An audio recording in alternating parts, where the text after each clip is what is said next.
jọmọ́ pàbíyá bìdún ọ̀rọ̀ tí wọ́n mọ̀ sọ̀rọ̀ fakùn mú òkun rẹ̀ yọ lélẹ́yìí tí a fi mọ ọmọ bo gan ló yá wà àti pé ibi tá a wà ló yá wà bá a bá wá síbi ó yẹ ká wà ibo gan ló yẹ ká wà. Àwọn òwòye ọ̀hún wọn ti wà ń kalẹ̀ gẹ́gẹ́ bí ṣe wọn láàárọ̀. The Honourable Speaker of the People's Parliament, Comrade Pastor Ṣẹ́gun Ògúngbàyí, ẹ kú ojúmọ́ sà. Ẹ káàárọ̀, mo kí gbogbo àwọn tó ń gbọ́ wa láàárọ̀ yìí àjíire bí ojúmọ́ rí ó mọ́ wa o. Àmín àṣẹ. Ṣẹ́gun Ògúngbàyí náà ni mo ń jẹ́ àbúrò wa ni. Bẹ́ẹ̀ni. Ẹ káàárọ̀, ẹ káàbọ̀ sórí ètò.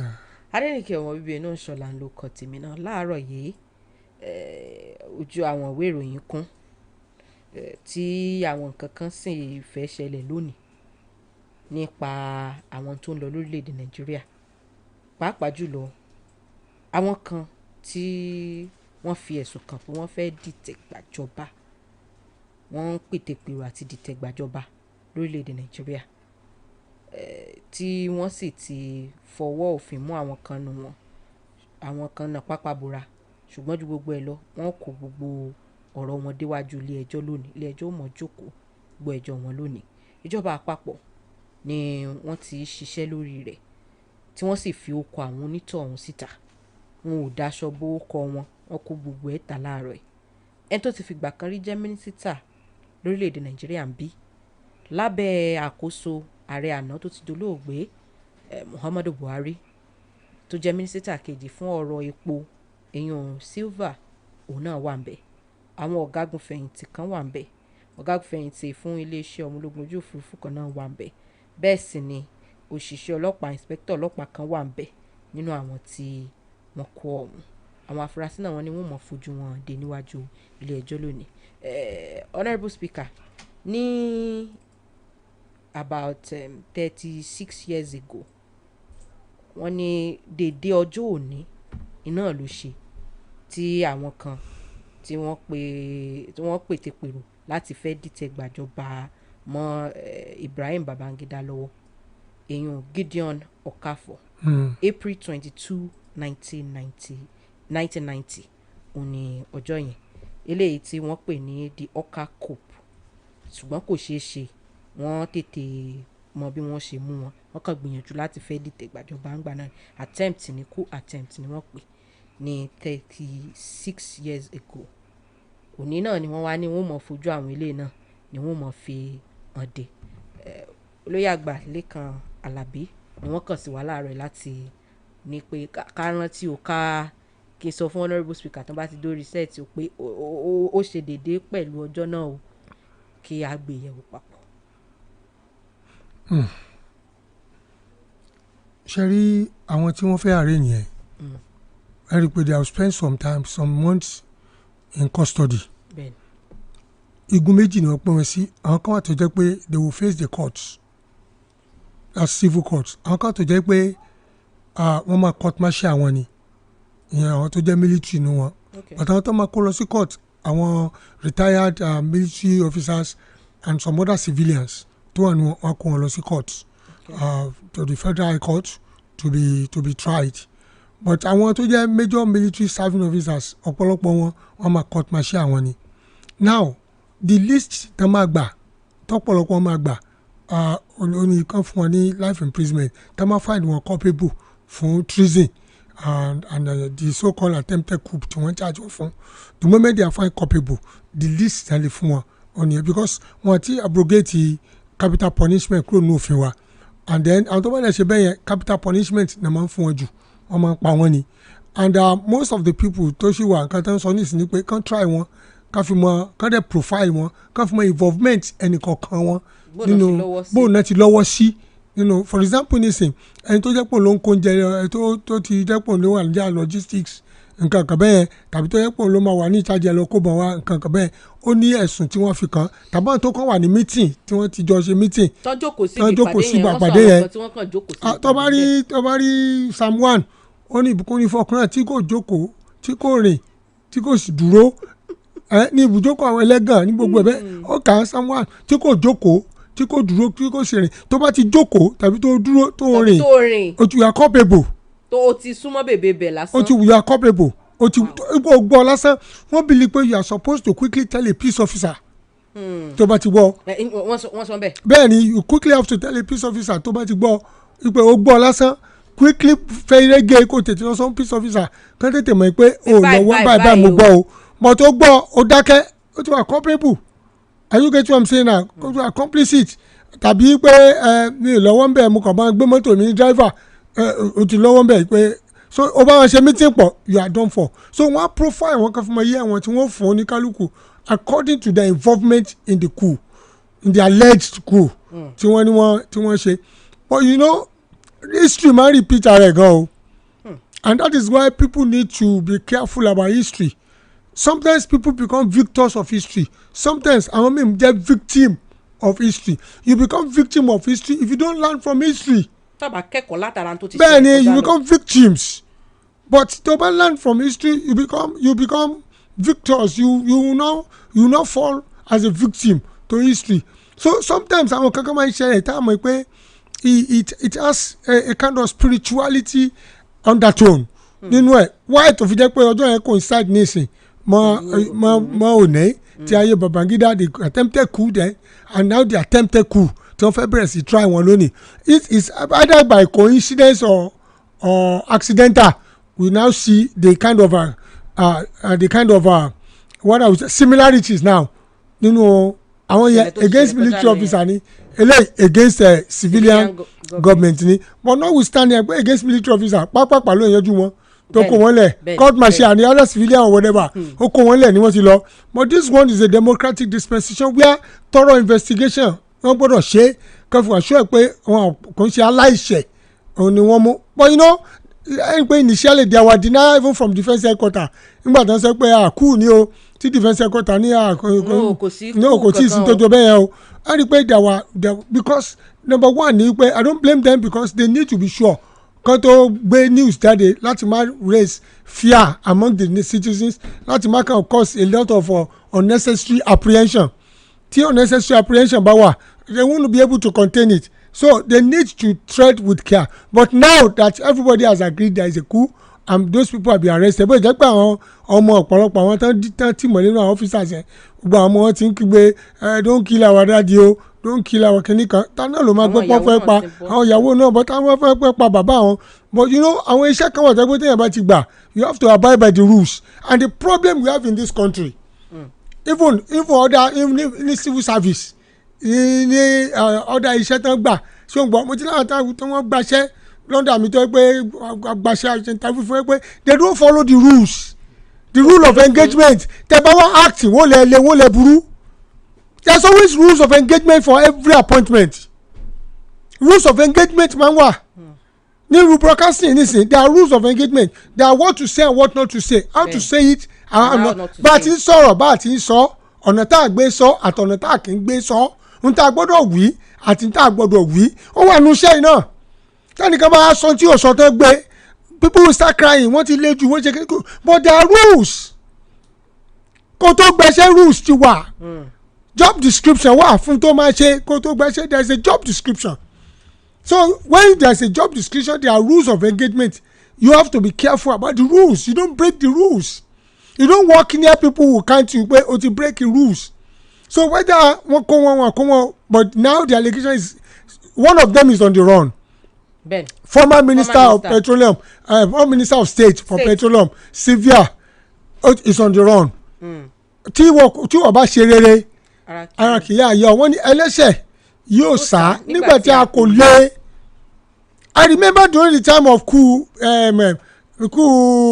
so-called this so-called Idi Agbon then when ti Babangida when Buhari and Idi Agbon were away are you getting what I'm saying now Idi Agbon came back home ó wọ́n sí múra ó tẹ̀ padà wọlé pé kí ló fẹ́ ṣẹlẹ̀ wọ́n fẹ́ fún mi ò ṣe nǹkan tó burú náà n tán pè ní he was so confident of himself ó mọ̀ pé ó ní olódodo yóò láyà bíi kìnìún irú Trevor Sylvia nísìn kó máa bọ̀ nílé tó mọ̀ pé òun ò ṣe nǹkan burúkú are you getting what I'm saying let him come home and defend himself kò lè sá lọ títí láyé wọ́n sì mú náà ni because ẹ̀sùn tó fi sùn kò ń ṣe ẹ̀sùn tó kéré the moment wọ́n ti ń try in absentia now bẹ́ẹ̀ni he cannot come to defend himself. He's been tried in absentia because wọ́n máa try pẹ̀lú àwọn yòókù dẹ̀ ti indict wọ́n ti gbọ́ intelligence pé he is the major financier of that coup.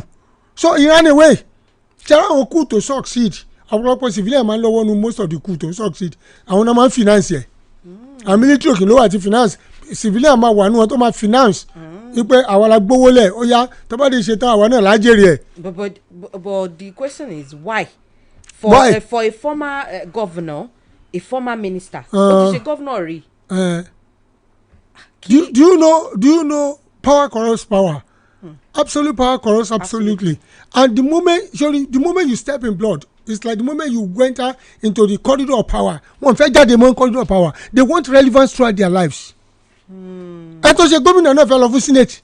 Ẹ tó lọ fún senate náà ó fẹ́ di state president. Ẹ tó ṣe state president ó fẹ́ di president. Are you getting president of the world? You can remember to leje. So they want to become and become and become. They want to be recognized. Ẹ mọ̀ pé tẹ́yìn bá ti dán agbára wò tẹ́yìn dán agbára wò lẹ́ẹ̀kan ní fẹ́ fagbára yẹn lẹ́mọ̀. And that is why tẹ́fún alẹ́ lómi tó máa lo 2 years and tátún máa gbèrò pé tó fẹ́ máa jọba lọ. And that's the problem. Spend your time and leave. You see, this world is but a stage where you act your part according to the best of your ability. You leave the stage at the point about to declare so drama stay drama you know say to ba ti wa to pe party ti ẹni mo ti dé èmi rè o nǹkan bí tí mo yìnbọn rè o kú ọmọ party ẹ tán nìyẹn ẹlòmíì lè débẹ̀ kó wá ní o fẹ́ gba party ṣe. It's not possible. You act your part and then leave the stage. So but most of them doesn't want to leave the stage. Wọ́n fẹ́ kú lórí stage. They want to remain on the stage. And you cannot remain on the stage forever. Àṣejù ni wọ́n tẹ̀ bọ̀ nbẹ̀ ni.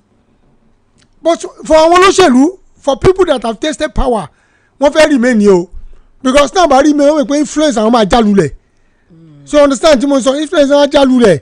And then they don't want their influence láti jálulẹ̀. That is why you see àwọn tó ti wà ní corridors of power tó ti wà ní ọ̀dẹ̀dẹ̀ agbára dáadáa wọ́n fẹ́ kú ọ̀lọ́dẹ̀dẹ̀ agbára. Tẹ́ bá kúrò bẹ́ẹ̀ gan wọ́n fẹ́ kí influence ẹ bá ti ní gómìnà tó kúrò lórí oyè tẹ́pọ̀ tún gbé government house tẹ́pọ̀ ló tún gbé government house tó dẹ̀ kúrò tó ń gbé nǹkan ọ̀nà nǹkan náà we don't know ìgbà Akwa Ibom nígbà tí Emmanuel Udom wà níbẹ̀ Akpabio was still living in government house nǹkan tó dípò dájà rẹ̀ he wanted to keep on controlling Emmanuel Udom and all the rest like that which snowballed into a lot of wahala and ìdààmú before he now left the government house ogbolu ẹ̀rí. Ní gómìnà tó ti kúrò lórí. Ẹlòmíràn tún wà ń bẹ́ẹ̀ àtúnṣe ọgbọ́n 6.0 òun fẹ́ continue 6.0 ṣé àmọ́ ń continue 6.0. Naija dókè lọ́nà wò.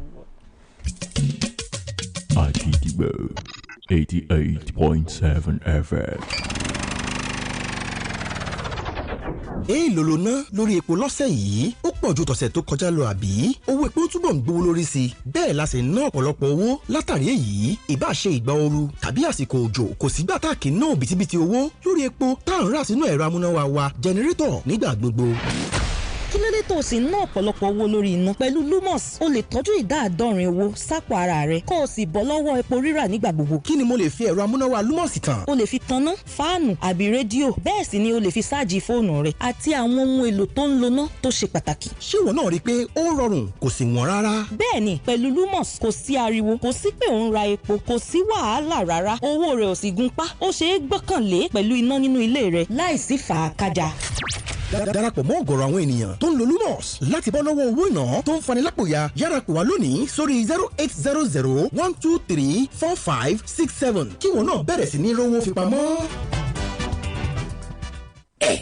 Ilé ńlá gbọ̀ngàn kan tí ó gbàlejò gbogbo ìṣe gbogbo ìwà gbogbo ẹ̀bùn mọ́kàn àtàkùnimara gbogbo wọn ó di wọ̀ nínú ilé kan tá a pè ní ilé ńlá kó tó dásìkò yìí láti máa ń ráwọn ìṣẹ̀lẹ̀ tó tọ́ tó lóyìnbó ń pè ní reality show ṣùgbọ́n tí kò sí kankan tó jáde lédè Yorùbá ìdí ni báwọn ọ̀jọ̀gbọ́n ṣe wòye bó ṣe ń lọ ṣe àgbékalẹ̀ ilé yìí tá a pè ní ilé ńlá ọ̀pọ̀ ni ọmọ pòun lẹ́bùn kan àbó míì tó lè sọ di gbajúgbajà láwùjọ ó dìgbà tó bá darapọ̀ mọ́ wọn nínú ilé ńlá ǹjẹ́ o lè bá jòjì gbé nínú ilé kan fódìdí ọjọ́ kan láìsí gbọ́n mi sí omi ò tó tó ète wo lẹ́nìkan fi lè lé ọ jáde nínú ilé ńlá tí ó fi wá kó èèyàn mẹ́ta péré tí ó yàn yọ ipò kẹta ó gba 5 million naira ipò kejì ó gba 10 million naira nígbà tí ipò kìíní ó gba 25 million naira tí ó sì tún gba contract sinima mẹ́ta tó o bá fẹ́ kópa nínú ilé ńlá 1,500 naira péré lówó fọ́ọ̀mù kàn sí wẹ́bsáìtì www.ilenlashow.com o tún lè pe nọ́mbà yìí fẹ́kùnrẹ́rẹ́ àlàyé 0916-961-8449 ilé ńlá ilé àkómọjọ tòfin tí ó fààyè gbàgbàkúgbà.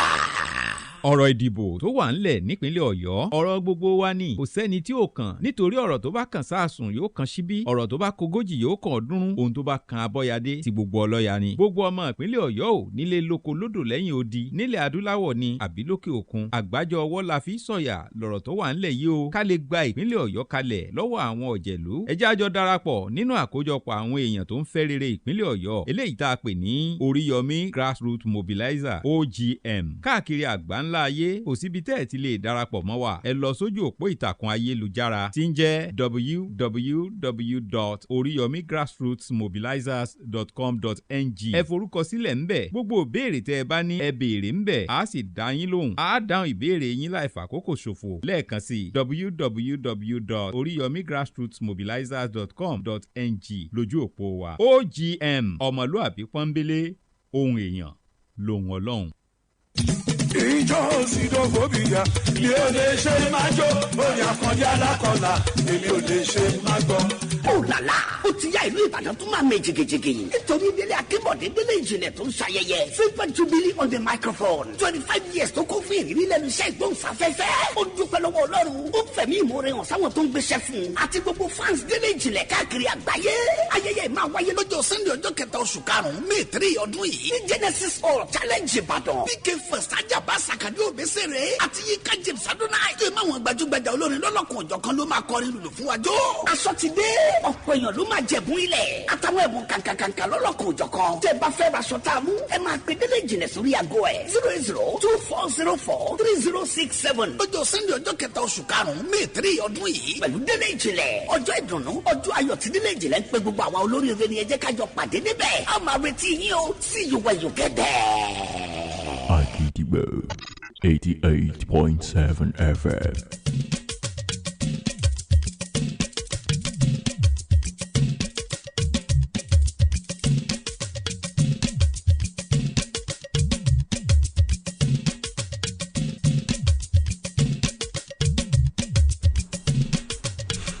honourable speaker ẹlẹ́mi mo béèrè lẹ́ẹ̀kan mo tún wá fẹ́ béèrè mí ìbáyìí. ẹ béèrè ẹ tó bá béèrè náà ló fẹ́ dáhùn. mo fẹ́ díẹ̀ gbọ́ at the expense of àwọn aráàlú làwọn ẹni ìkóra àwọn ọjọ́ tí wọ́n ń ṣe lé fún ẹni tó ti fìgbà kan rí jẹ́ gómìnà tó tún jẹ́ mínísítà wa rí ṣé kò ro tàwa aráàlú ni àbí wọ́n kàn ń torí nígbà tí àwọn èèyàn bá ń sọ pé àwọn tó wà ní ọ̀dẹ̀dẹ̀ agbára àwọn ni wọ́n lọ́wọ́ nù gbésùmọ̀mí ṣé rẹ̀ náà kọ́ là ń rí. kíní kan jáde ní Amẹ́ríkà nísìnyí Daniel sọ̀rọ̀ ẹ̀ pé then wo state wo ló ti wá o I forgotten woman yẹn ó sọ pé Matawalle gbogbo agbára sí Matawalle ní ló fi ń tẹ̀rí report táwọn gbé jáde láti Amẹ́ríkà tàbí tó ń gbé jáde pé ó tún di pé wọ́n bribe àwọn some American lawmakers pé kò mọ̀ ẹ́ kó àwọn United pé he's doing everything to cover up the killers àwọn tó ń pààyàn àti ìpànìyàn ní Nàìjíríà pé gbogbo agbára tó ní ìyẹn Matawalle are you get what I'm saying? sórí gbogbo àwọn tó wà ní corridors of power ṣe ń gbọ́ kó ṣe pé ogun èèyàn burúkú ṣùgbọ́n bẹ́ẹ̀ àti bẹ́ẹ̀yàn burúkú tó pọ̀ tẹ̀sí tó ń jẹun tẹ́jọ́ mú mi pọ̀ olùyọ́dẹ̀ èèyàn burúkú o because you be complicit and then you compromise complicit ni pé o ti lọ́wọ́ ń bẹ̀ compromise ni pé wàá gbà bọ̀dẹ̀ o ti di pé o ní choice ju pé kẹjọ máa ṣe lọ because tẹ́ ẹ bá jọ ṣe ẹ̀mí ẹ̀ wà nínú wàhálà àti ìdààmú the best thing is to opt out before you go into it and then opting out in a country like Nigeria ń gbà mí ọ̀pọ̀lọpọ̀ máa ń bẹ̀rù life wọn olófin jẹ́ pé wọ́n wò pé káfẹ́ kan máa bá lọ bẹ́ẹ̀ but when you see the bold ones they will just opt out sorry I'm resigning and they will speak out but you see àwọn fẹ́ ṣe coup is an aberration anywhere tó wọ́n ti gbọ́ pé coup ṣùgbọ́n ọ̀tẹ̀ ní jẹ́ coup politics gangan fún rẹ̀ ọ̀tẹ̀ ni o but ọ̀tẹ̀ politics yàtọ̀ sí ọ̀tẹ̀ afẹ́fipá gba ìjọba tó ti gbé pa fipá all over the world ikú ni èrè fipá gba ìjọba o ẹ̀ẹ́dẹ̀ lè fẹ́ torí pé àwọn èèyàn lè fẹ́ safe kẹ́ wọ́n fipá gba ìjọba wọ́n fipá gba ìjọba láti save àwọn èèyàn at the end of the day posterity will judge you. Are you getting what I'm saying? Posterity man judge because it is an aberration. There are other ways like le gbagba ìjọba ẹgbà APC fẹ́ gbàjọba wọ́n gbà tán ní ìsìn wọn mọ̀ tán fẹ́ fi ṣe tán kóra wọn jọ tí wọ́n fọ́ọ̀mù àwọn ADC náà tún fẹ́ gbàjọba ní ìsìn ṣàǹgbọ́ àwọn náà ń kóra wọn jọ it has not really formed. So those are the ways in the democratic dispensation you can come together. There may be an alignment ṣàǹgbọ́ because you have the same goal interest yìí ti jọ papọ̀ bó ti ẹ̀ jẹ́ pọ̀ ọ̀tá gbogbo yín tẹ́lẹ̀ but interest yìí lè papọ̀ is an unholy alliance ni ó lè wà politics unholy ṣé o gba tó àlẹ́ APC náà holy ni gbogbo olóṣù ọ̀kan but torí pé ní the same goal òun náà fi kóra àwọn jọ pọ̀ tán di APC gbà wọ́n fẹ́ gbàjọba náà ni wọ́n dẹ̀ gbà tó ọ̀pọ̀lọpọ̀ mọ́ tó fẹ́ fìjọba ṣe mọ́ are you getting what I'm saying? So unholy alliance òun ló máa ń pọ̀ jù but it must not translate into forceful takeover of government. Forceful takeover of government is a coup. Ikú ni bàbá àbíyá. Are you getting what I'm saying? They go have to go for it. They little excuse ọ̀pọ̀lọpọ̀ àwọn politicians. Gẹ́rẹ́gẹ́ láago 10 àárọ̀ lù láti iléeṣẹ́ rédíò Àgídìgbò 88.7 FM Ìbàdàn. Ọ̀pọ̀lọpọ̀ politicians tó dẹ̀ wò yìí it is not because wọ́n love ara Nigerians tí n bá fẹ́ sọ̀rọ̀ nísìn inú bí àwọn ọmọ Nàìjíríà inú àwọn ọmọ Nàìjíríà dùn ẹ bẹ̀ lọ́wọ́ ẹ̀ pé ṣé ó love Nigerians ni fàbà kó love Nigerian kankan ó kàn fi búrẹ́dì kó wọn lómi ọbẹ̀ láti lè get way ẹ̀ ni láti lè débi tó fẹ́ dé ó fẹ́ fi wọ́n ṣàtẹ̀gùn. lọ́wọ́ antecedents wọn do they really love Nigerians do they really love their people but Nigeria wà ló pé ọmọ Nàìjíríà bínú ẹjọ́ èèyàn mélòó náà bí ṣé gbogbo ọmọ Nàìjíríà ló ń bínú. Are you getting what I'm saying? Àwọn tó lọ dédé agbára wọn bínú àwọn tó ń jẹun pàṣẹpàṣẹ wọn bínú àwọn tó wà ní ẹnu iṣẹ́ kọ̀ọ̀kan wọn bínú àwọn máàmù àwọn pásítọ̀ nkankan táwọn gbé pé owó ọ̀fẹ́ máa gbá kínní kò sí táàsì kò sí ọ̀tá ó tẹ̀ àwọn yẹn lọ́wọ́ tí wọ́n ń bínú ni nítorí fi bínú ni tí ìdàmẹ́wò bá pé mọ́ tí gbogbo bá pé tí gbogbo ẹ jòrò. Are you getting what I'm saying? So àfi búrẹ́dì kò ní lómi ọbẹ̀ ló pọ̀jù náà àwọn leaders yẹn ẹ lè nítorí tèmi ẹnìkan ló sọ pé òun fẹ́ bọ́ àwọn ọmọ òun then for example àwọn ọmọ ẹ̀ fẹ́ lọ school kò dẹ̀ rówó school àwọn ọmọ san ó wá gbìyànjú ó lọ báwọn èèyàn ṣe kó mo sọ lánàá pé n tó ń save ọ̀pọ̀lọpọ̀ wá Nàìjíríà indirect revenue ni kò ń ṣe direct revenue bọ̀dá mi fún mi lówó àbúrò mi fún mi lówó uncle send owó sí mi neighbor sáré fún mi lówó ẹnìkan yá mi lówó indirect revenue ó ló ń save ọ̀pọ̀lọpọ̀ yìí ó rí ẹ̀lú èbò ó dá wákà yìí tì ní ó dọ̀rọ̀ rẹ̀ gbé ni neighbor rẹ̀ ò lẹ́bọ̀ neighbor rẹ̀ pé jọ fún mi £10 ọgá ìpè ṣé nǹkan ti rọ́lú ọ àyùkẹ́jẹ níbi ò lè wò bá àǹtí sídí ẹ̀ka sáré fún mi 10,000 bẹ́ẹ̀ tí n bá dé títí ọ̀la yín fún wọn nǹkan indirect revenue ẹlòmíà kan wò pé jáde bí ń pa mí ẹ̀ wá nǹkan ẹ̀gbọ́n mi wọ́n send owó sí i you understand but that is not possible ọwọ́ nítorí pé bí ń pa ẹ́ tàbí òróró ọmọ school ọmọ ẹ̀ san ó wá lọ gbébọn wọ́n wá mú ẹ tán wọ́n ní owó school lórí san does that justify ìgbé torí pé òróró school san you can't go into criminality because òróró school san ó wá lọ jalè ó lọ sójà ó lọ jíṣu ó wá ń gbé ṣùgbọ́n wọ́n á mú epo jíṣu wọ́n á fi yà jẹ epo jíṣu it's not an excuse bó tiẹ̀ jẹ́ pé bí ó ń pa ní tòótọ́ ṣé òun understand tí mo sọ but it's not an excuse there are areas tó lè lọ láti fi ẹ̀hún rẹ̀ pé ebi ń pa ẹ́ àwọn NGOs wà tó lè lọ ó kẹ́ pé inú mi ò dùn sọ́pọ̀lọpọ̀ àwọn NGOs àwọn civil society organizations àwọn NGOs wà àwọn churches wà tẹ́bí wọ́n ń pààyàn ó lè lọ ṣọ́ọ̀ṣì yín torí wọ́n ní ẹ jẹ́ kó ń jẹ́ wà ní ilé Olúwa kébi mọ́ bá pa àwọn èèyàn kọ́pọ̀ bá lè wà ní. ní fi ń dàdé mọ́ ẹ jẹ́ kó ń jẹ́ wà ní Olúwa ní mọ́ṣáláṣí ní fi ń dá gbogbo sàkámọ́ kankan tẹ́pẹ́ tẹ́bí bá ń pa tó bá lọ bá wọn máa ń gbogbo wọn wọ́n rí nǹkan fún un mọ́ṣáláṣí. ṣé wọ́n bẹ́ẹ̀ ní sìn you can go to your church and say pa pastor ebi ń pa mí wá go pastor pé okay ẹnu owó àwọn aláìní ẹ jẹ́ ká fún lágbájá ní owó àwọn aláìní inú owó àwọn tí ó ń jìyà ẹ jẹ́ ká fún lágbájá it does happen ṣe understand tèmi vika tèmi ní Siaki wọ́n ń ṣe tẹ́kọ̀ àwọn aláìní wọ́n máa ń fún wọn máa ń ṣe gbogbo ẹ̀ they do things for them are you get what I'm saying and that is where you need to go kò ṣe pé kó wá lọ jalè wọ́n á mú ẹ̀tọ́ wá lébi ló ń pa ẹ́ wọ́n lè kápẹ́ ìlú tó ti ń gé ẹ̀lápá ni wọ́n á gé apá kan wọ́n á gé kiri kan. tí wọ́n ní gbọ́ ẹni tí. wọ́n ní gbọ́ ẹni tí gbọ́ lọ jí iṣu yẹn wá gbé dẹ̀wọ́ iṣu sí ipò ebi ń pa ibi tí country dé nìyẹn and that is why don't fi sọ pé when poverty persists ṣé n gbọ́n tí mo sọ criminality increases. when poverty persists criminality increases it's inevitable. nígbà tí iṣẹ́ òun òṣì bá ń jọba. ìwà ọ̀daràn máa pọ̀ sí ni. kò sí kí ìwà ọ̀daràn máa pọ̀ sí ìrònú àwọn èèyàn gbogbo akọ́lá ní ìrònú kan bíbí rẹ̀ náà. gbogbo akọ́lá ní ìrònú bíbí rẹ̀. When I left school and I know my mom was the only one looking after me kò sí family kankan tó ń tọ́jú wa tó ń ṣe gbogbo ẹ̀ tó ń ṣe everything there was a time tí mo lọ fọ mọ́tò lábẹ́ bridge mọ̀lété kò ní kí n mú gbó náà ìgbà tí ìyá mi rí báyìí wọ́n bínú gan wọ́n pé ṣé mo ní mi fún ẹ lóúnjẹ ni mo ní how long will you begin to look after me. I went to fọ mọ́tò lábẹ́ bridge mọ̀lété for around 2 months kó tó di pé wọ́n ká mi. Because you cannot keep on hotel ọmọ lọ school lọ university lọ gbẹ kó tó wá jókòó tiẹ̀ lọ́rùn táwọn ọmọ yòókù wà bí àwọn àbúrò kún bẹ́ẹ̀ kò lè ṣiṣẹ́ does that tell me pé kí n lọ jalè. bọ́lá àwọn tó yẹ pé little thing wọ́n ti lọ jalè náà wọ́n bí wọn re then peer group wà lára wọn it's not an excuse. èlò náà fọ mọ́tò gbọ́nà 3 naira ara ọmọ mú gbó mo sì ní fọ mọ́tò ìyẹn ò ní mú gbó because I have a focus I know where I'm going.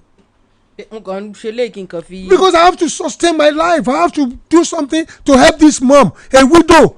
Talk about it cool when a firstborn was 7 years old. Wow. So understand? Till they remarry, till they teacher law and head mistress. I know something must be done if you have sympathy. So ṣé ẹnì kan lọ jalè cause excuse òsì ẹnìdàgbẹ́jọ lọ jalè ó lọ ṣe prostitution ọwọ́ ní as an excuse there is no excuse for prostitution there is no excuse for stealing or for robbery the same thing there is no excuse for coup d'etat tó bá fẹ́ save àwọn èèyàn go through the right way. Are you get what I'm saying? Go through the right way do what is right. So when poverty persists criminality increases and it becomes inevitable. It's inevitable and that's why you see social vices in this country. That's why you see Yahoo. That's why you see Yahoo Plus. That's why you see Yahoo Extension. Gbogbo ẹ̀ ló ti wà Yahoo Extension, Yahoo Plus, Yahoo Inclusive, Yahoo Extraordinary. Inclusive, Extension, Extraordinary. Gbogbo ẹ̀ ló wà náà. Yahoo Continua, gbogbo ẹ̀ ló wà níta náà.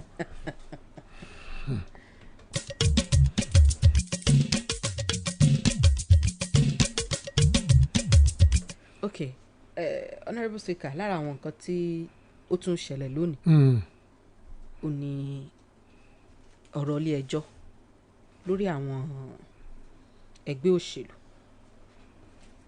fèsì ọ̀pọ̀lọpọ̀ ẹgbẹ́ òṣèlú mẹ́ta náà ni wọ́n tí wọ́n ní àwọn ẹjọ́ tí wọ́n ń fà tí wọ́n gbé lọ ilé ẹjọ́ tó sì jẹ́ pé Supreme Court wọ́n kọ́ mi pé ẹ jẹ́ kí abayín ṣe ká decide ká yanjú gbogbo ẹ̀ pápápá so that ẹ máa lè meet up pẹ̀lú timetable INEC tó wà wájú yín. Wọ́n á ní anxiety nǹkan bá wọn fún àwọn ẹgbẹ́ òṣèlú alátakò tí Supreme Court ó mọ̀ decide fate wọn lónìí ADC Labour Party and PDP. That's where we are. Tí ẹ bá kẹjọ tílé yín ò bá dáa tílé ò tó tẹ̀sí kọjọ́ lọ bá ràtà mo ti rẹ́ nìkan tó yẹ pé nílé wọn àti ìyá àtàwọn ọmọ àti ìyá àti bàbá wọn máa ń jà nílé wọn ni mọ́ tó ṣe ni landlord association bá pè wọ́n pé wọ́n fẹ́ bọ́n bá parí ìjà ṣàgbọ́n ọ̀nà kó bára wọn. Kí ló kẹ́ ti landlord association pé kán bá ìyá àti bàbá parí ìjà pẹ̀lú àwọn ọmọ tí wọ́n ń jà nílé ìyá bàbá àtàwọn ọmọ inú ilé wọn ò tó nígbà tí wọ́n dẹ̀ ń pariwo sára àdúgbò létí ẹ mọ́ báyé wọ́n jẹ́ ládùúgbò yìí làwọn landlord association bá pè wọ́n pé kán wá jókòó àtàwọn dèdèrè nínú àwọn landlord association àtàwọn mọ̀mọ́ àtàwọn tí ò lè fi dí ìgò kọ̀ọ̀hó ọ̀gbọ̀n náà jókòó tó ń bá àwọn airlight parí ìjà. ọgbọ́ ọkọ principal ṣé ń gbọ́ ìyàwó ó ń tajà ọgbà àwọn ọmọ náà ti wà ní kíní wọ́n ti ń lọ sukùn ọ̀ṣẹ́ gbọ́ ìjà wa ṣẹlẹ̀ nílé wọn wá dàrú pátápátá ìjà ojoojúmọ́ ní fọ́gò gbàgbà at the end of the day làwọn landlord association bá pín ìpọ́n fẹ́ bá parí ìjà ẹjọ́ sáwọn kan náà kóra wọn tàbí ọmọjọ́ mẹ́jọ so idiots wọ́n bá wọn parí ìjà I use the word idiots because àwọn tí ò kà kankan tí ò mọ̀ kankan tí ò kàwé tí ò ṣe gbogbo àwọn náà wọ́n bá wọn tó kàwé tó rí wọn pé tán dẹ̀ nọ́mbà wọn parí ìjà ẹjọ́ ṣé fault àwọn tó bá wọn parí ìjà wọ́n lè dá wọn lọ́jọ́ ìyá kan tiẹ̀ sọ pé ṣùgbọ́n ẹ disappointing wa ẹ sì ṣe bí ẹni tí ọlọ́pọlọ ṣé ẹjọ́ ìyá ni sẹ́rí mi sá kínní kò yẹ ká máa bárù yín bíi tí a bá yín o a sì mọ wọn ìbí èèyàn gidi ládùúgbò ni ṣé bálákọ̀wé la pè yín àmọ́ pariwo yeyeye lọ́pọlọ o ẹjọ́ ta ló kẹjọ́ níta tí ọlọ́pọlọ náà kẹjọ́ lọ́ta.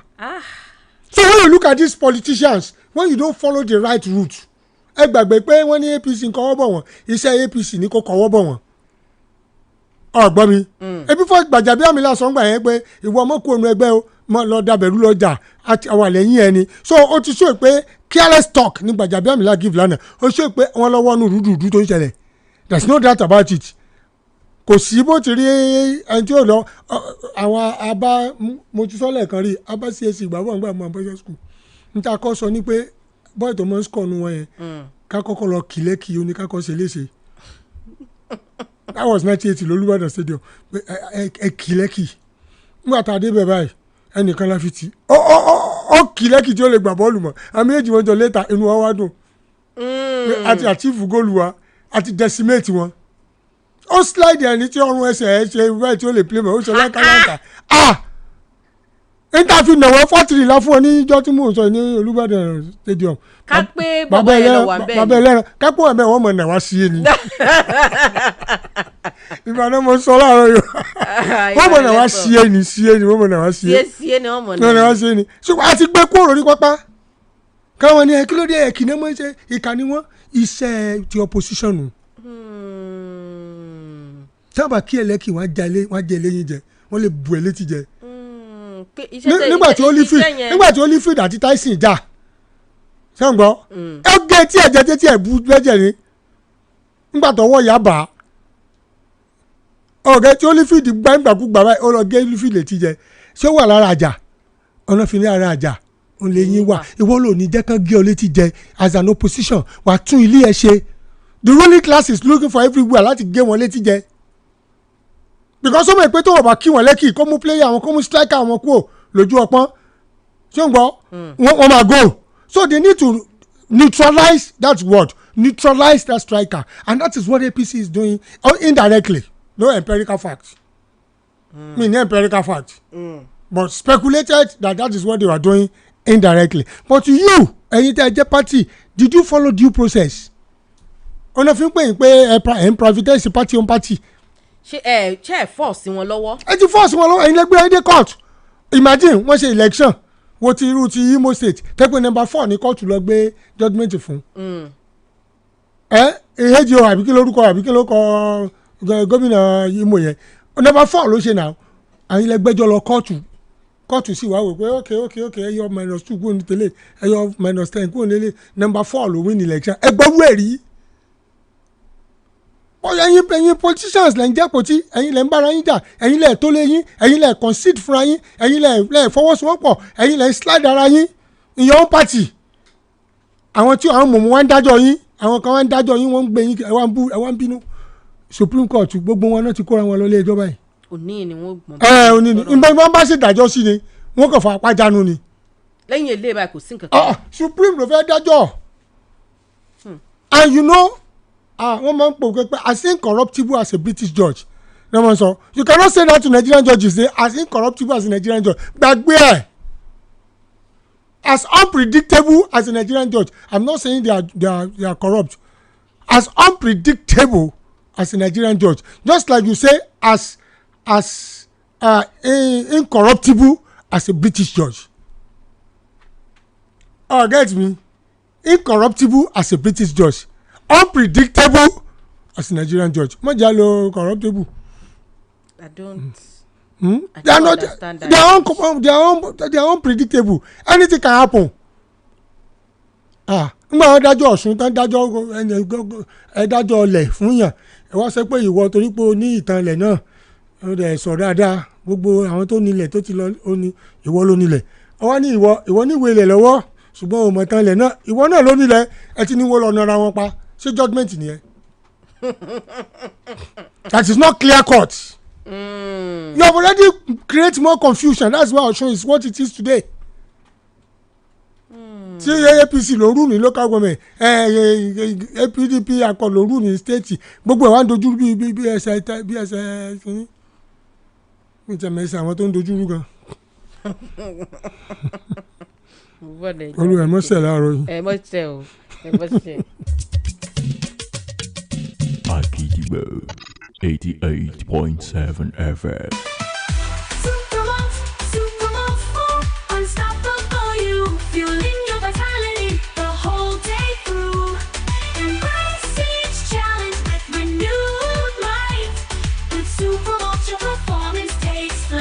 With 20 essential vitamins, minerals, and nutrients, one Supermalt multivitamin after breakfast every day keeps you going.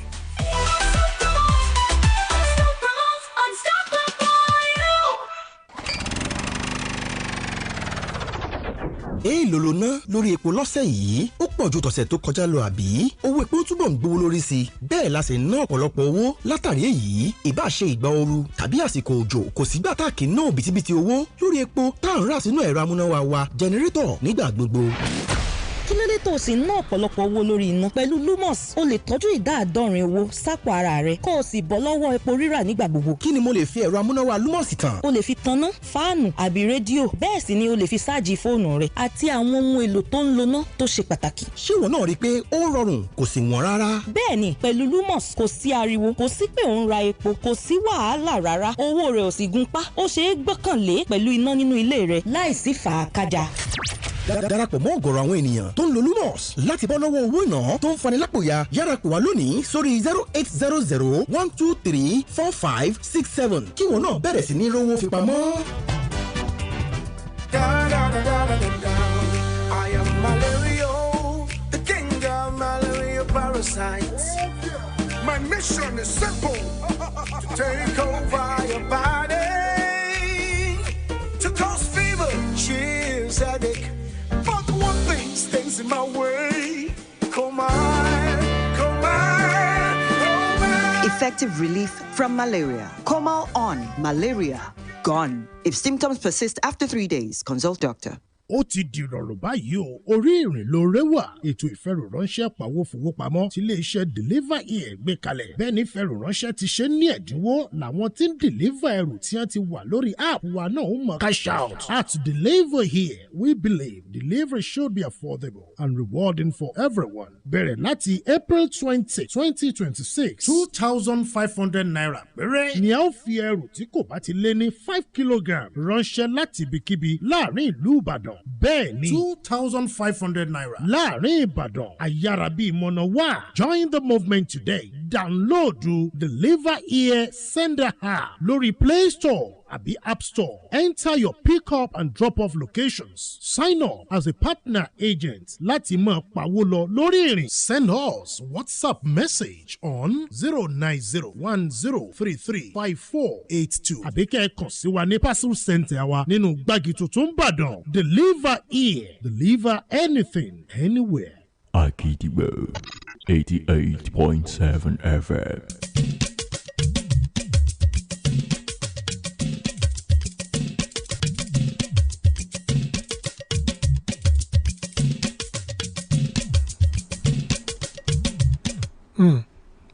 Let me quickly reverse back to Nketi Quadri Oladimeji àti Ishola Ade tí wọ́n sọ. You see, when you give analogies like so, we're not speaking abstract examples and give of what may happen or what is happening to some politicians. Nígbà bá gbẹ́jọ́ wọn lọ sí courts. Okay. Are you getting what I'm saying now? So ẹ̀yin lè gbẹ́jọ́ lọ. So it's an abstract example. It is not a realistic example pé àwọn kan tí ó mọ̀wé. It's an abstract example. You have to understand between giving analogies to an issue. So understand, it's not an abuse. So let Dimeji know that. And Sholade, you said something that you are already judging the judges. No, we are not judging the judges. We are saying that when you say somebody is unpredictable, that's not judging him.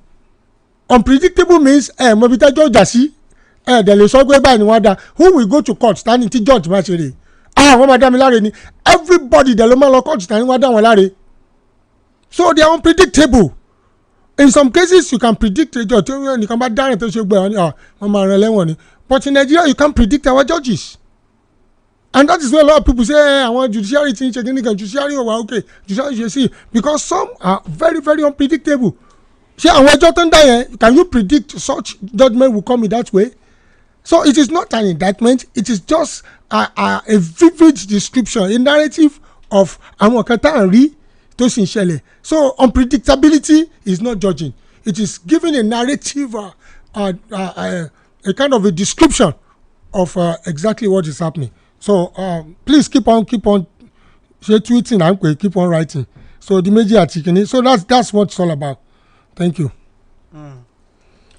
ẹ ṣeun ẹ jẹ́ kí n gbé ọ̀rọ̀ ti kìíní náà wọlé kó tó di pé a fa àwọn èèyàn láǹfààní láti ṣe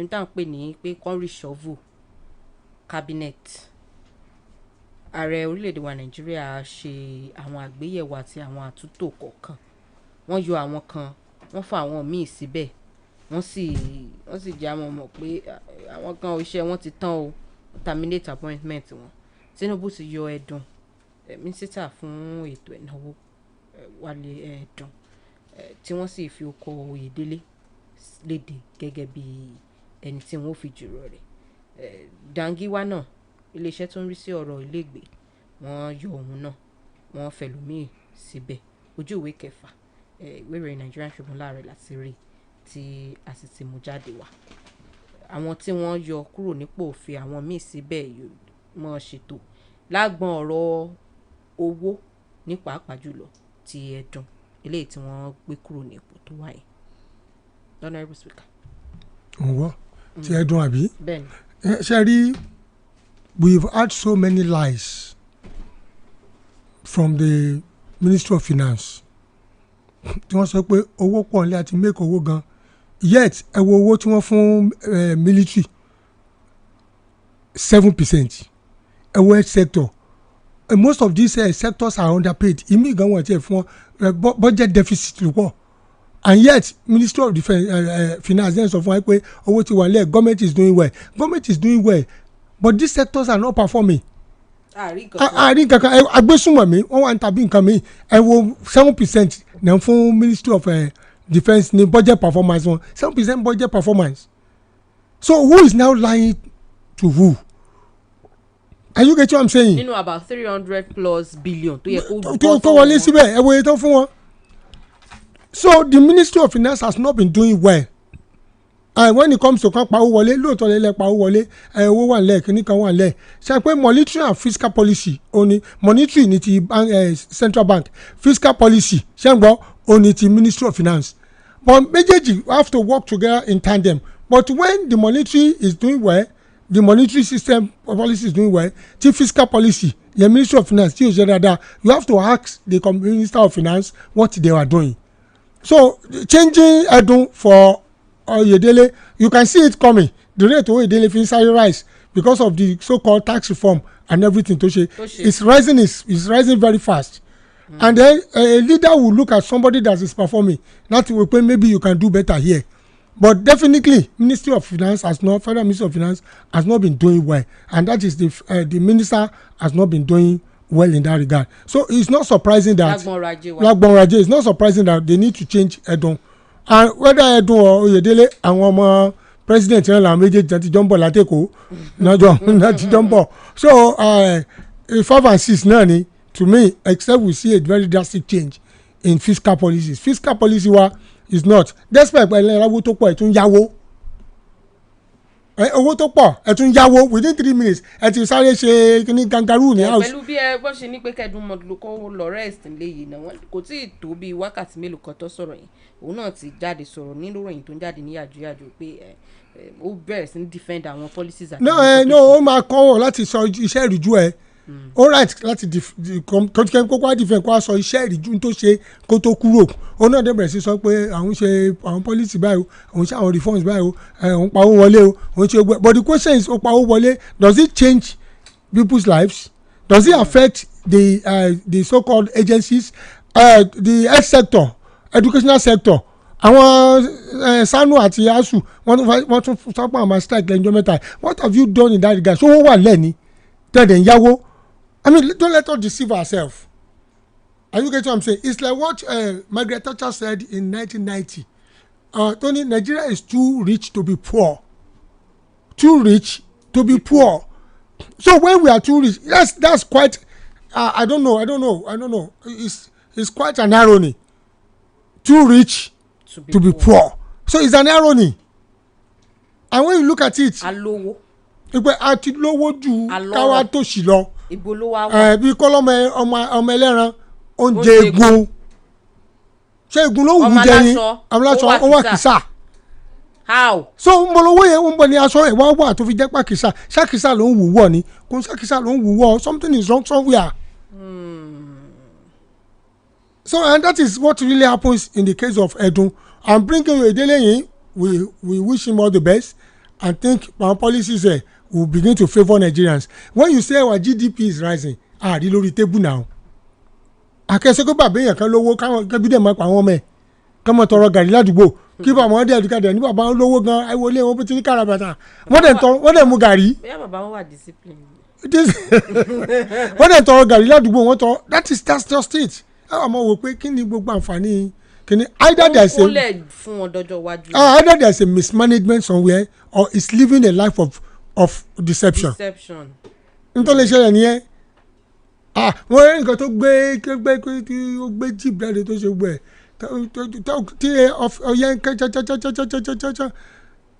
tí táyà dẹ́jọ́ tó rẹ̀ sí kígbe báwo ti fẹ́ ṣe báyìí ìwọ náà kò lè sí kankan lọ́wọ́ ẹ transfer fún kò jẹ́ sí kankan báyìí nísìn you now look at his life ó dẹ̀ gbé mọ́tò tó lè báyìí jáde ó ti mọ̀ pé life of deception ni ó gbé mọ́tò tó lè tó báyìí jáde ó rẹ̀ ṣe pé ó wá ní kò tí òṣòwò tó fi pọ́ táyà transfer kò sówó kankan ní ó dẹ̀ gbódú mọ́tò jáde ọyẹ́ dẹ̀ nǹkan jáde where are you going?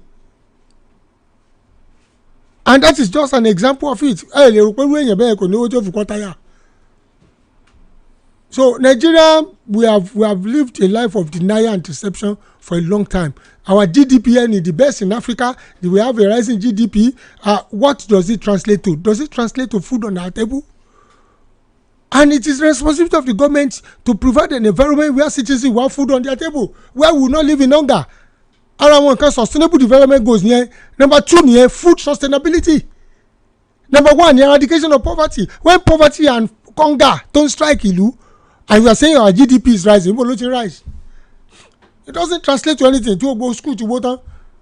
Tọ́ba gbọ́ tẹ́lẹ̀ mi education we are doing well. Ẹ lọ gbọ́ àwọn school kan kò sí roof bẹ́ẹ̀.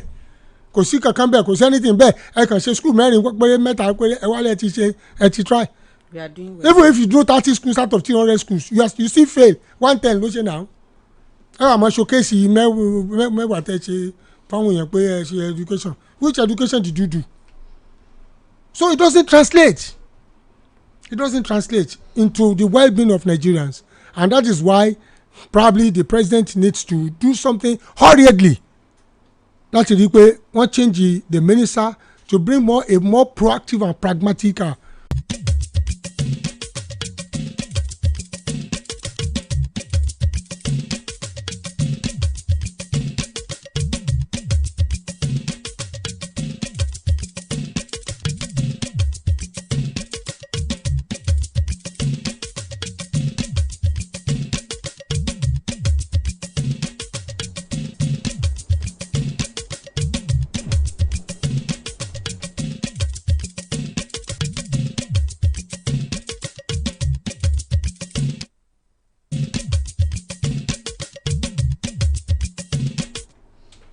jẹ́ kí a ṣe ojú òpó lẹ̀ fáwọn aráalé láti bá a dá sí àwọn ilé ìta tí ń bàbọ̀ kó tó di pé a tún mọ̀ tẹ̀síwájú. 07041001887 07041001887 fún ẹ̀yin tí ẹ̀ ń gbọ́ wa láti ilé lórílẹ̀‐èdè Nàìjíríà bí fẹ́yìn tí ẹ̀ ń gbọ́ wa tẹ̀sí ń wò wá láti ilẹ̀ òkèrè káàkiri orílẹ̀‐èdè àgbáyé +4474 0569 7158 +447405 697158 +44740569 7158. ẹ kú ìgbádùn ètò yìí àkókò ti tó faraàlú láti dá sétò torí òun aráàlú làgídìgbò ṣùgbọ́n ẹ má gbàgbé o ẹ jẹ́ á gbọ́rọ̀ wa kalẹ̀ nílànà tí ò ní ṣàkóbá fún iléeṣẹ́ rédíò àgídìgbò. hello. hello ẹ káàárọ̀. ẹ káàárọ̀ sà. ẹ kú àárọ̀ ẹ kú iṣẹ́. yes sir. pásítọ̀ mo kí ní bẹ̀rẹ̀ náà. ń gbọ́. àti wáyé pẹ̀lú mínísítà pọ̀ finance. ojú òpó yẹn ò tọ́ dáadáa.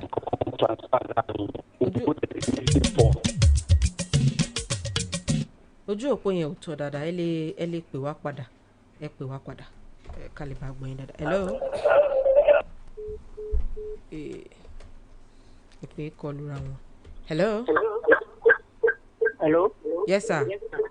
hello ẹ káàárọ̀. ẹ káàárọ̀ sà o. ní ìwòye tèmi kò ń ṣe removal o sack náà pé o removal and sack is not the same thing. There must be any other event that could be responsible for the sack apart from non-performance. So ẹ tó ọ̀rọ̀ yẹn sọ ká mọ kí ló ń ṣẹlẹ̀ gangan. ẹ ṣe.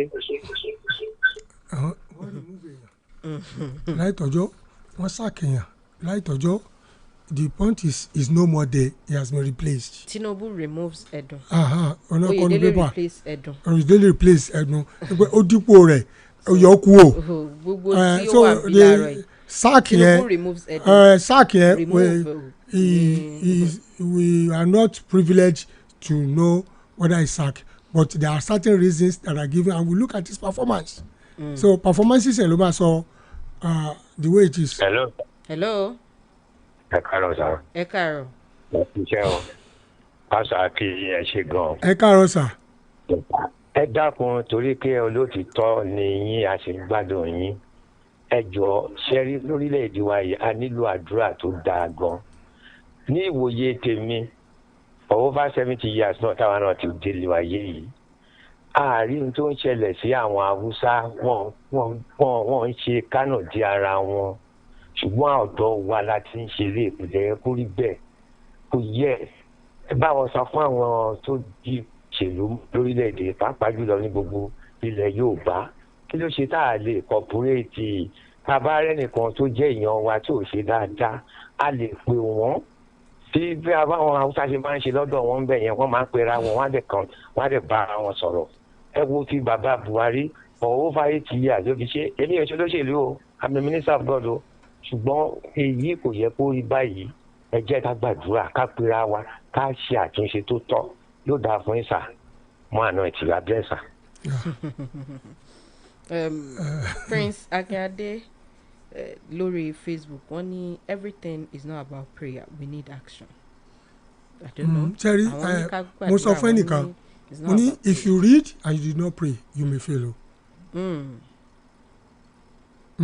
If you pray and you did not read you may fail o. Do you understand? Gbà tí Paul kìíní sọ̀rọ̀ fún Timothy ó ní find unto yourself faithful and able. He talks about faithfulness and ability. Ability is key and faithfulness is also key. Ṣé you understand tí mo sọ? Ṣé rí Nigeria the way we are multivarious and multidimensional problem la ní multidimensional solution náà dẹ̀ ló need. Kò ní the one faceted solution. Pé kí ojú kan ní ojútùú yẹn gbọ́dọ̀. Kò sóògùn kan tó máa wonú tó máa worí fọ́ tó máa wo gbọ́ ẹ̀. Are you getting what I'm saying? Multi-dimensional ni problems wa bá a ti ní multi-dimensional poverty ẹ̀rù poverty tá n sọ yìí kò ń ṣe the same poverty ni àwọn káwọn tẹ́ pé poverty tiwọn dólè tí táwọn lè ṣe ní pé bí wọ́n lè afford mọ́tò tó máa fi máa káwọn ọmọ lọ school àwọn ọmọ wọ mọ́tò wọ́n wọ̀ kadà ni wọ́n á rí i pé ìṣẹ̀lẹ̀ ń ṣe àwọn o àwọn kan poverty tiwọn ní pé wọ́n lè sanwó ilé wọn rí légbé kò ń ṣe pé wọ́n lè jẹun poverty táwọn kan ní pé wọ́n ti lè jẹun wọ́n lè ṣe anything. So all relative gan multi-dimensional poverty ẹlòmíì education àwọn ọmọ ẹ ti withdraw from school. Are you getting what I'm saying now? So the poverty is multi-dimensional but we need dynamism in leadership tó jẹ́ pé can nest most of these things and bring it together to find a lasting solution. Somebody who is not corrupt, somebody who is focused, somebody who is determined, somebody who can sacrifice. Àwọn kan ta ní nìyẹn. So and then coupled with prayer. But ṣe àwọn ẹgbẹ́ prayer dáhùn sọ all kinds of prayer ni o. Tẹ̀wọ́n sọ pé Nàìjíríà ní ìdí tí wọ́n sọ fún yàn kẹ́gbẹ́ ayé ẹ̀ ní ìdàdúrà o. Oríṣi àdúrà ni o. Àdúrà bẹ́ẹ̀ láti pé Olúwa gbogbo ẹni tó ń ṣe mí, Olúwa bá mi ṣẹ́gun wọn. Olúwa bá mi rán wọn ṣe jẹ́lẹ̀ ògbẹ́lò mi àdúrà kan nìyẹn. Àdúrà kan ní pé Ọlọ́run mo dúpẹ́ lọ́wọ́ ẹ torí pé o ń ṣe rere fún mi jẹ́ kí n ráàánú rẹ gbà. Àdúrà kan nìyẹn. Àdúrà kan ní pé Olúwa gbogbo bí tí n bá lọ jẹ́ máa ríre gbà jẹ́ máa ráàánú gbà jẹ́ kí n máa ṣe rere. Àdúrà nìyẹn o. So àdúrà náà táwọn sẹ́pẹ̀ gbàdúrà àdúrà kò ṣẹlẹ̀ gbàdúrà Olúwa gbà tó ní Nàìjíríà lára Olúwa bá mú kúrò. Àdúrà náà nìyẹn. Olófin ní kẹ́ mọ́ gbàdúrà fún àwọn olórí. Ẹ lè gbàdúrà fún olórí pé Olúwa gba àwọn olórí gbogbo àwọn tó wà nípò Olúwa fún wọn ní ọgbọ́n Olúwa fún wọn ní ìmọ̀ láti lè darí wa. Ṣé agẹ́tẹ̀ nísìn nígbà tó ń gbàdúrà fún Fáráò pé tó dẹ̀yìn lẹ́yìn ọmọ Ísírẹ́lì wọ́n ní kó ṣègbè ní òkú pupa ni. So different kinds of prayer ni. So tá a bá ń sọ̀rọ̀ ẹja máa gbàdúrà fún Nàìjíríà àdúrà póríṣiríṣi. There are different kinds. Bíbélì gan sọ ó ní there are different kinds of prayer and they pray different kinds of prayer. Onírúurú àti oríṣiríṣi àdúrà òun ló wà. Ọlọ́run náà wà lọ́wọ́ á kàn mọ́ irú àdúrà tá a mọ̀ gbà ni. Okay. Hello. Ojú òpó yẹn ò tó dáadáa 07041001887 +447405697158. Hello. Oh God. Okay. Ẹni ẹni oògùn wa gbogbo àrùn wa o. Hello. Hello. Yes sir. Ẹ káàárọ̀. Ẹ káàárọ̀ sir o. Àjà fún mi o gbogbo ìjà wà ń bẹ̀ yẹn. Ẹ jẹ́ torí Ọlọ́run tí mo kàn fẹ́ sọ ni wípé ìjọba tá a wà yìí. Ẹ jọ mo bẹ̀ àwọn ọmọ Nàìjíríà à ń jí ni gbé à ń ṣe gbogbo ẹ̀ yìí tí yóò bá ti níyanjú ká má dìbò rárá níkẹ́.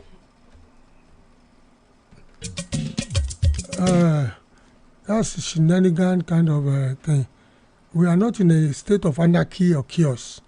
Ìbò yẹn gan ló lè yọ wá nù nǹkan tá a wà. Ẹni tó bá yẹn pọ̀ fẹ́ bọ́ nu ogun in a democracy ìbò ni. And you stand by your vote. But ẹ mọ̀jà dìbò mọ́ yẹn ṣe pé táwọn bá dìbò wọ́n ti dìbò. Ẹni tí ó bá dìbò ti dìbò. Because bó o ti dìbò yẹn àwọn tó yẹ kó dìbò fún òdì fún wọn o ti decimate àwọn tó yẹ kó dìbò fún. That's the problem. Ẹlòmíràn yẹn wo mi ò lọ dìbò o ti dìbò bó o ti dìbò. Ó lè jẹ́ pé ẹni tó fẹ́ yẹn gan. Ẹni tó fẹ́ yẹn gan ìbáàjẹ́ minority vote lóní yóò wọlé. Torí ó jáde dìbò. So when you don't encourage people wẹ́ ẹ máa bóyá ní dìbò nígbà tó ń ṣe ìbò Àbújá tí àwọn opposition ní wọ́n fẹ́ rọ́ọ̀bù ní wọ́n ṣe kiri kan minority ní ìbò tó jáde ní APC fi lọ wọlé mọ́ ọ lọ́wọ́. Ẹ̀rù ń bá wọn wọn kúkú ní ká wọ́n ti plan wọ́n fẹ́ lọ army ni wọ́n fẹ́ lọ ọlọ́pàá ni. So many people there is voter apathy. People did not come out to vote. At the end of the day wọ́n ti vote because minority ló wọlé at the end of the minority vote. So when you don't vote ìtú tí ò tó nǹkan ló wá ń gbà wọ́n yẹn wọlé. So when you don't vote you have already voted. Tactically you have voted. Okay, thank you. Hello. Hello. Ẹ káàárọ̀ sir. Káàárọ̀. Yes sir. Ìkọ̀mí ni Adébáyọ̀ sì ti láti kú tẹ̀. Ṣé ẹ rọrùn orílẹ̀-èdè yìí? Àdúrà lọ́wọ́ wa ń fẹ́ o. Àdúrà náà la máa gbà. Ọlọ́run ní kájí ká máa gbàdúrà a sì ń gbàdúrà náà. Kọ́lọ̀ ó bá wa mú àwọn olórí wa kó bá wa kó sí wọn nú kí wọ́n lè tó ìtàwá mẹ̀kúnnù. Tá a bá dìbò bá dìbò. Ẹni tí ó wọlé ó wọlé. Ẹ kú ètò. Ẹ ṣeun.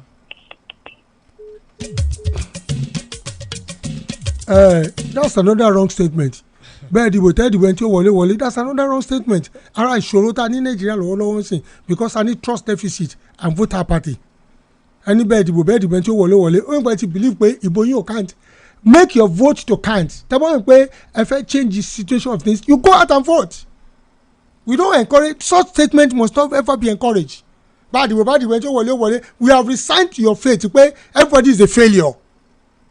And we are not a failure. We are not. Nigerians are not a failure. Our youth are not failures. Everybody must come out and and exercise their franchise rights. ẹ̀tọ́ tẹ́ lábẹ́ òfin ẹ wá exercise ẹ wá ní bá dìbò ẹni tí ó wọlé no ẹ̀yin lẹ gbà láàyè nìyẹn tó wá rí bẹ́ẹ̀ because you allowed it. lórí ọ̀rọ̀ tí Alhaji Atiku Abubakar sọ níjó ni nípa Jonathan náà ti fèsì ọ̀rọ̀ tó dẹ̀ ní gbogbo claim Atiku lórí àwọn decisions kan tó ń take nígbà tó ń wà lọ́fíìsì eléyìí tán categorize wọn as inexperienced nǹkan báwọn kò sí olórí tí yóò ṣèjọba tí ò ní ṣàṣìṣe tí èèyàn bá wá ṣe àwọn àṣìṣe kan kò tọ́ láti mọ̀ fi castigate èèyàn tó bá jẹ́ truly làwọn wà naive àwọn ò ní wà successful ní àwọn process àtàwọn àwọn nǹkan kan táwọn ṣe orílẹ̀-èdè Nàìjíríà ó ní báwọn ṣe bá ó dẹ̀ ní àwọn nǹkan kan táwọn gbìyànjú bá a ṣe wà ní abẹ́ àjọ ìṣọ̀kan àgbáyé United Nations Security Council àwọn ṣètò bá ṣe mú wa padà bọ́ sí inú council yẹn padà ṣé naivety náà wàá nù táwọn fi ṣèjọba ni agreed pé kò sẹ́ni tó máa darí tí ò ní ṣàṣìṣe èèyàn lè ṣàṣebọ ìyẹn ò tó láti sọ pé àwọn wà inexperienced and naive pẹ̀lú ìjọba táwọn ṣe. Let me be frank with you. Okay. Most of our politicians won't lack a skill, communication skill ní bá àti sọ̀rọ̀ kì í ṣe pé wọ́n lack ẹ̀ out of the abundance of the heart the man speak it nínú àwọn tó ń bẹ ní inú èèyàn òní ẹnu ń gbé jáde ó lè rán ọlọ́tí kó máa sọkúsọ ní ìsìn tó wà ní ọlọ́tí ló ń sọ o ọtí ló kàn tí jáde ó activate ó trigger ẹ̀ ọtí yẹn trigger ní tó fẹ́ sọ ni o ó mu tí ó tán ní ìwọ tó kàn máa ṣubú ọlọ́kọ̀ọ́rí èrò pé ìwọ nìkan ló gbọ́n wọn á lọtí lóyó n tó wà nú ẹ̀ lọtí yẹn trigger tó ń sọ jáde ó ti ń kẹ́gàn ẹni yẹn èrò pé ìwọ nìkan ló gbọ́n. Are you getting what I'm saying? So kò ń ṣe pé bóyá wà ó sì sọ what Atiku said to Jonathan, addressed to Jonathan, is so unbecoming. And this Nigerian political class, mobility sorrow, they can insult anybody at any time. When you are saying Jonathan is inexperienced, he became a president at the age of 52 or 50. Abi? Around 52 or 50, thereabout. I'm not too sure. Say a 52-year-old man, most of the governors, Parapata at the age of 47, Fashola 47, Akpabio 47, even Seyi Makinde to one bed. I think he was 47 when he became a governor. Yeah, 47, around 40 something. But now I think he's 50 something now. 56 now, is it 54 now? So I just 7 years, going to 54. That's 44 years. So when you look at some of these governors, they became governors at a youthful age. Are you telling me they are inexperienced? Age is not synonymous with wisdom. So Atiku goofed. Jonathan is a wise man. Jonathan,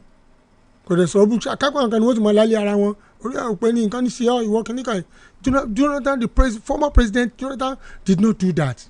He was even explaining himself. Ẹlórí mi ò pé ẹni ìmọ̀ tí mò ń ṣe ṣe pé nígbà tí mo wà ń bẹ̀ ṣé ọmọ ọdún 52 tí mo wá jẹ́ bí ọmọ ọwọ́ ìgbà tí mo wà ń bẹ̀ mo mú Nàìjíríà wọ bí kò sẹ́ni tí ò lè ṣàṣìṣe when it comes to decision making but ability láti bounce back láti correct ẹ̀ ó ní wọ́n fi mọ leader ẹ wo mo gbé fún Jonathan láàárọ̀ yìí. 58 náà. Mo gbé fún Jonathan mo gbé fún he showed more maturity than Atiku. That's what he did. Co-engaged in so-called Ebu, he came out and he explained himself. So I gave it to Jonathan. Jonathan showed much maturity than Atiku's naivety. That's what it means. They think I can just talk to anybody anyhow. He's the former president. And you are just a former vice president. I want that to just former vice president. Former vice president, you want now? Former president, ló sọ̀rọ̀ sí now. Àwọn tí Ọbásanjọ́ sọ ń pa wọn now. Ọbásanjọ́ has said this several times that he can never be trusted. I'm like, well, Ọbásanjọ́ náà, he has a right to whatever he says. He was the president then. and an elder statesman. Jonathan was 53 when he became president. 50 something. And Governor Seyi Makinde is 58 years now. Okay. Lórí ọ̀rọ̀ NBC. Honourable Speaker, you are very much in the right position to help us come in on this, but Mumbai Jadoke.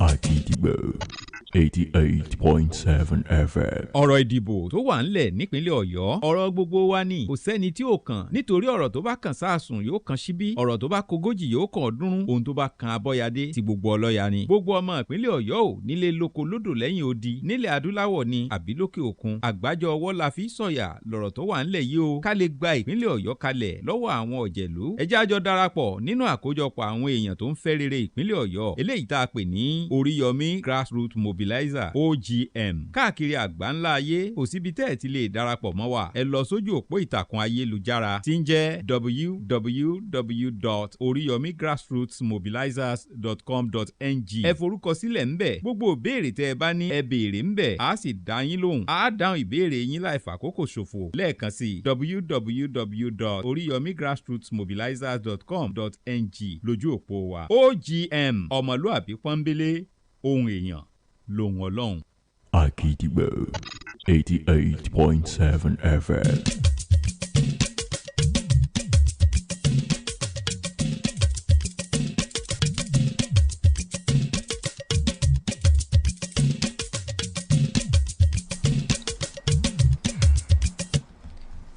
Honourable Speaker, mo ń sọ lẹ́ẹ̀kan pé ẹ̀yin very much in the right láti tàn mọ́lẹ̀ more sọ̀rọ̀ pé àwọn agbóhùnsáfẹ́fẹ́ o òfin tí NBC gbé kalẹ̀ o pé tó bá ti ń ṣe agbámọ́jú ètò kò gbọ́dọ̀ máa fi opinion ẹ̀ sínú tí wọ́n bá fẹ́ ṣe analysis lé lórí tàbí tó bá jọ́rọ̀ òṣèlú kò gbọ́dọ̀ máa kó opinion tiẹ̀ síbẹ̀.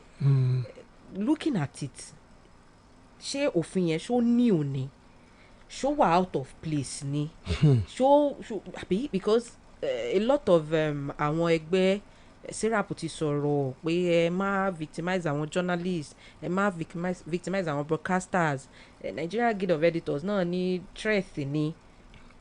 Let's just look at it holistically. Can I tell you something? I don't know, many people may not like what I want to say.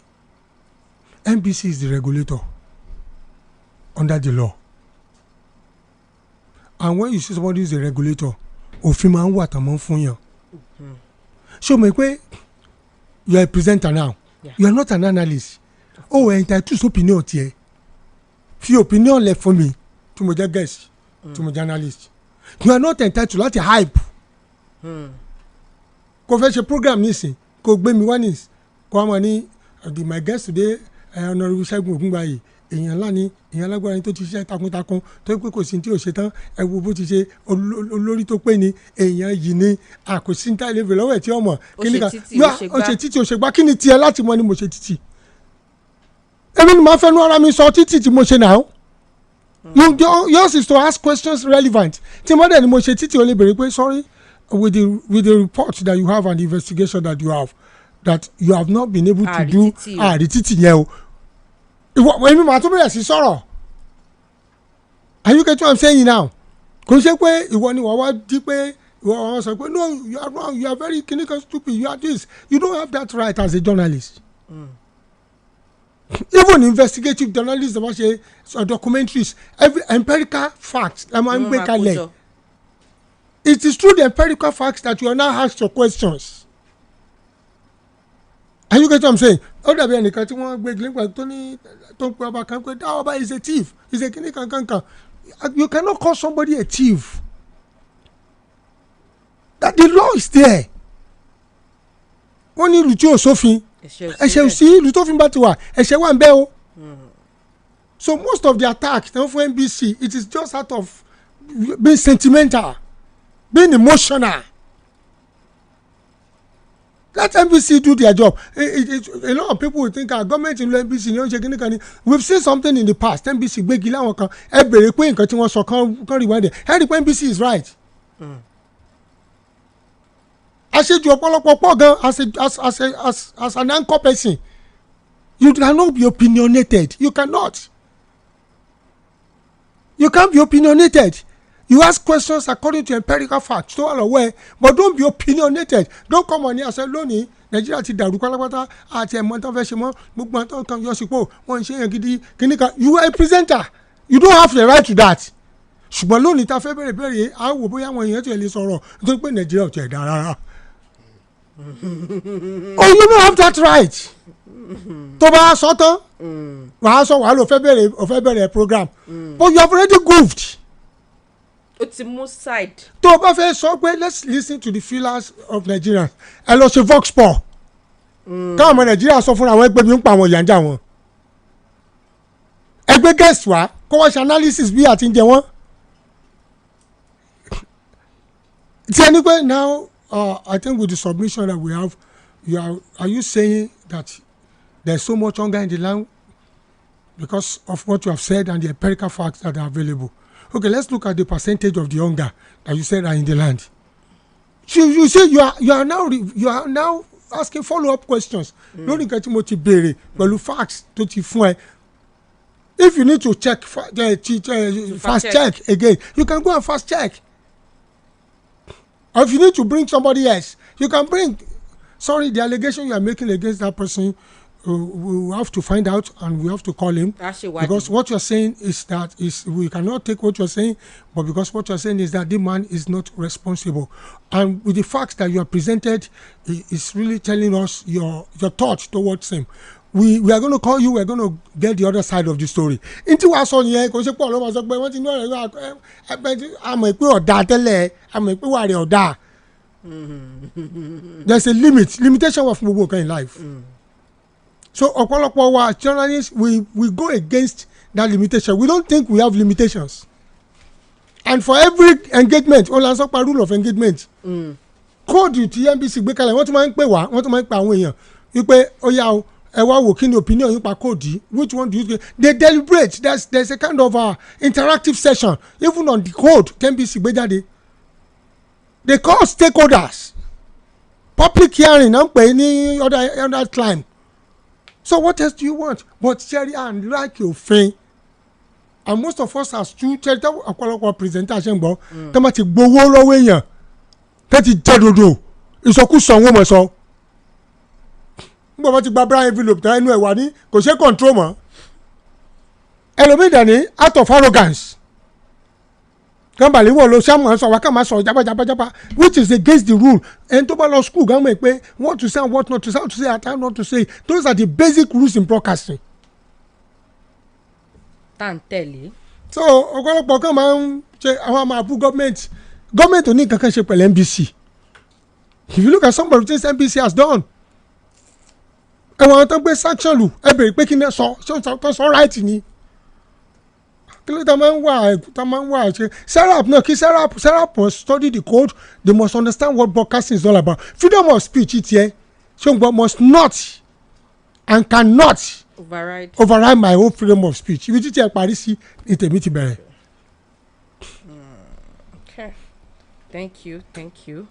Ẹ jẹ́ kí a dé ọ̀dọ̀ àwọn aráalé náà díẹ̀ sí kó tó di wípé ká máa lọ ká má dọ̀dọ̀ àwọn aráalé mọ́ àwọn alákòóso ló sọ bẹ́ẹ̀ o producer wa náà sọ bẹ́ẹ̀ o so okay honourable speaker dàgbé. Mo rò kí gbogbo àwọn tó gbọ́ wa láàárọ̀ yìí Ọlọ́run wà pẹ̀lú wa o Ọlọ́run bá a tó o Ṣẹ́gun Ògúngbàyè lórúkọ mi.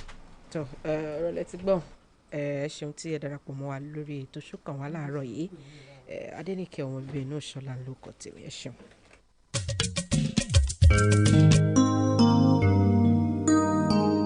ohun gbogbo tí ẹ gbọ́ lórí ètò yìí ló jẹ́ èrò àwọn olùyànnàná àti èrò àwọn olùdásètò kì í ṣe ohun tí iléeṣẹ́ rédíò Àgídìgbo 88.7 FM Ìbàdàn tó fòǹtẹ̀ lù.